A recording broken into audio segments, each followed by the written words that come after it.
Picture this, two strangers crossing paths in the sun-drenched streets of Spain.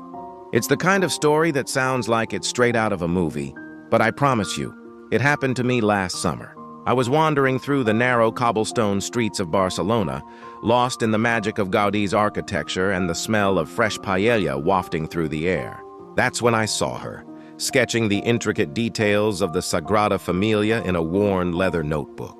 We didn't speak each other's languages fluently, but somehow that made everything more enchanting. A smile, a gesture, a shared laugh.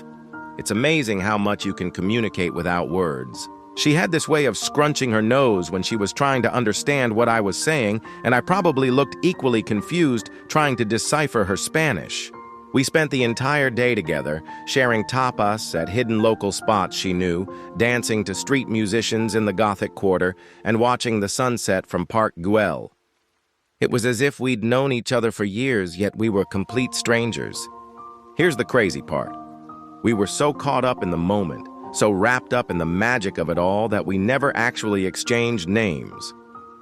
Maybe it was the romance of keeping it mysterious, or maybe we were both just living in the present, not thinking about tomorrow. As the night drew to a close, we parted ways at the metro station. She was heading to Madrid the next morning, and I was flying back home. We shared one last look, a bittersweet smile, and that was it. No numbers, no social media, no names, just a perfect day frozen in time.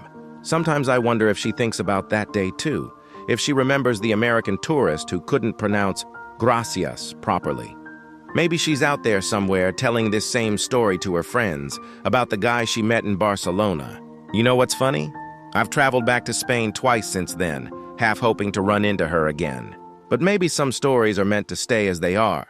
Beautiful, brief moments that remind us how magical life can be when we least expect it. So here's to the girl with no name, who taught me that sometimes the most memorable chapters of our lives don't need titles. They just need to be lived.